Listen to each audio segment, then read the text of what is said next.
rose as she shoved thoughts of him away. She was proud of the fact she'd managed to maintain her cool back then, and wouldn't let the memory of Lex impact her now.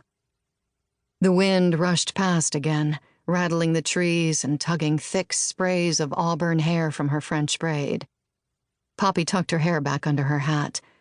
She was a professional, in uniform, with an elite cross-trained poaching and firearms detection canine partner by her side. And she had a job to do. No foolish memory of a man who hadn't been ready for commitment was about to shake her focus now, no matter how much she'd once loved him.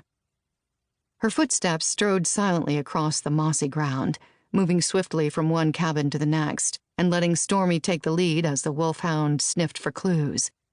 Her phone rang. It was Will, who'd been questioning staff in another part of the park with his canine partner about 1.5 miles away, where the remnants of drug use had been found. She answered. "Hey," she said. "Looks like we've still got a cell signal." They'd been warned once they got much further into the national park, cell reception would go dead. "Find anything?" "Not yet," Will replied. He was a solid trooper with a knack for handling conflict with humor. But even over the phone, she could hear the tension in his voice. "Have you found anything unusual or out of the ordinary?" "No, not yet. We've cleared 13 cabins so far and are approaching the 14th now. What kind of unusual should we be on the lookout for?" Will blew out a breath. "I don't know exactly," her colleague admitted. "I just have this sense that someone here's not being fully honest with us about something. I can't tell what. I just know I don't like it." Stormy growled softly. Poppy glanced down.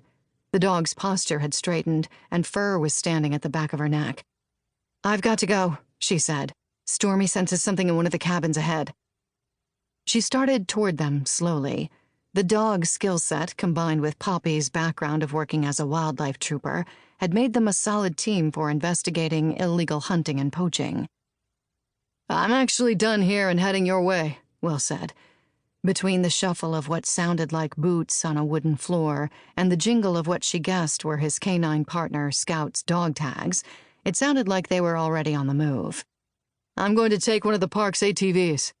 "Sounds good." She wasn't surprised that he didn't suggest she wait for him.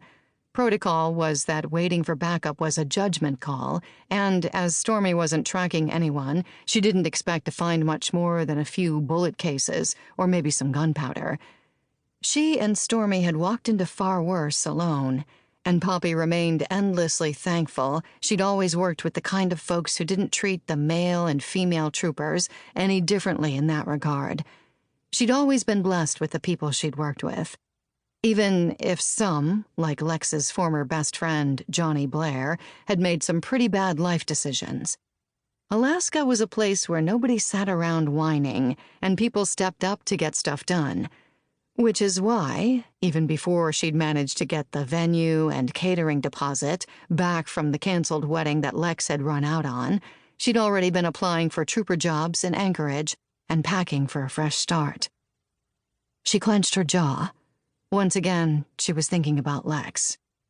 "Come on, you're better than that." "By the way, there's a park ranger heading your way," Will added. "Says he apparently knows you from back when you worked at Kenai Fjords National Park." "Okay, thanks." In Alaska, the role of game wardens were played by a specialized type of state trooper called wildlife troopers.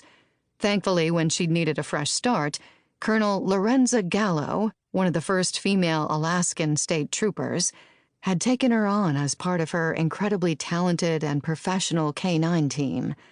Lex might have knocked her down, but thanks to hard work and the kindness of others, she definitely landed on her feet.